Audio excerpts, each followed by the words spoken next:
आज हम भारतीय इतिहास की कुछ अन्य प्रमुख घटनाओं को देख लेते हैं। जैसे 1857 में प्रथम भारतीय स्वतंत्रता संग्राम की शुरुआत मद्रास में।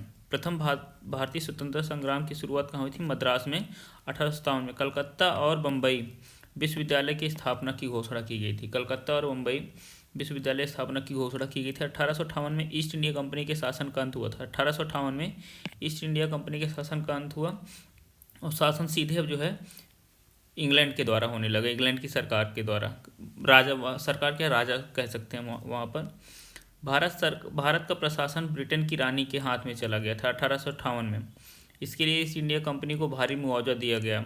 ईस्ट इंडिया कंपनी को इसके लिए भारी मुआवजा भी दिया गया था। 1861 में रविन्द्रनाथ टैगोर और मोतीलाल नेहरू का जन्म। 1861 में रविन्द्रनाथ टैगोर और मोतीलाल नेहरू का जन्म। 1869 में गुजरात के पोरबंदर में 2 अक्टूबर को महात्मा गांधी का जन्म हुआ था। 1861 में रविन्द्रनाथ टैगोर और मोतीलाल जी का जन्म हुआ था। 1869 में ही 8 साल बाद जो है गुजरात के पोरबंदर में 2 अक्टूबर को महात्मा गांधी का जन्म होता है। 1876 में स्वामी दयानंद सरस्वती द्वारा आर्य समाज की स्थापना होती है। 1876 में स्वामी दयानंद सरस्वती द्वारा आर्य समाज की स्थापना की जाती है। 1884 में 3 सितंबर को राजेंद्र प्रसाद का जन्म होता है। 1884 में ही राजेंद्र प्रसाद का जन्म होता है 3 दिसंबर को। 1885 में इंडियन नेशनल कांग्रेस की स्थापना होती है। कांग्रेस की स्थापना कब होती है? 1885 में। 28 दिसंबर को व्योमेश चंद्र बनर्जी की अध्यक्षता में बम्बई में पहला अधिवेशन। 1889 में 18 नवंबर को जवाहरलाल नेहरू का जन्म होता है। 1891 में डॉक्टर भीमराव अम्बेडकर का जन्म होता है। 1891 में डॉक्टर भीमराव अम्बेडकर का जन्म होता है। ध्यान देने वाली बात है, 1891 में डॉक्टर भीमराव अम्बेडकर जी का जन्म होता है। 1861 में मोतीलाल नेहरू जी का जन्म होता है और रविन्द्रनाथ टैगोर जी का जन्म होता है। और 1869 में गुजरात के पोरबंदर में 2 अक्टूबर को महात्मा गांधी का जन्म होता है। 1905 में बंगाल विभाजन स्वदेशी आंदोलन की शुरुआत होती है। बंगाल विभाजन कब होता है? 1905 में। और 1911 में ही बंगाल विभाजन जो है पुनः बंगाल विभाजन को समाप्त करके बंगाल को एक कर दिया जाता है। और उसी टाइम पर जो है बंगाल इंडिया की राजधानी बंगाल से पश्चिम बंगाल से हटाकर दिल्ली स्थानांतरित किया जाता है।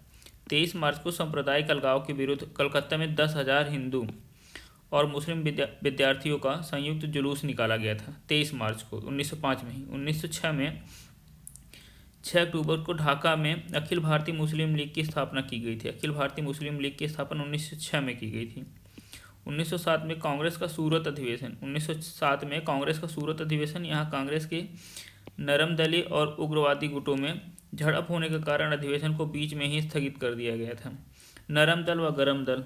नरम दल वे दल होते हैं जो अपनी बात को सरकार के सामने, ब्रिटेन के सामने जो है पत्राचार के माध्यम से रखते थे, बहुत शिष्टाचार के माध्यम से रखते थे। गरम दल उग्रवादी गुटों में, उग्रवादी गरम दल क्या थे कि ये जो है अपनी बात को लड़ाइयों के माध्यम से रखना चाह रहे थे, हिंसा करना चाह रहे थे, देश को हिंसा के माध्यम से आज़ादी करवाना चाह रहे थे, एक लड़ाई के माध्यम से आज़ादी दिलवाना चाह रहे थे। इसके उपरांत 1908 में 1916 के लखनऊ अधिवेशन में पुनः मिलने तक उग्रवादी धड़ा कांग्रेस से अलग रहा। 1908 में अप्रैल में खुदीराम बोस और प्रफुल्ल चाकी द्वारा अंग्रेज मजिस्ट्रेट किंग्सफोर्ड को मारने की कोशिश की गई थी 1908 में। इस बम हमले में किंग्सफोर्ड की बग्घी में लौट रही कैनेडी महिलाएं मारी गई थीं।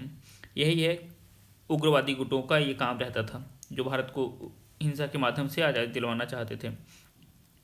2 जून को बाड़ा डकैती 1908 में ही डकैती कांड पुलीन दास के नेतृत्व में संगठित क्रांतिकारी संगठन ढाका अनुशीलन समिति का अंग्रेजों के खिलाफ यह पहला बड़ा अभियान था।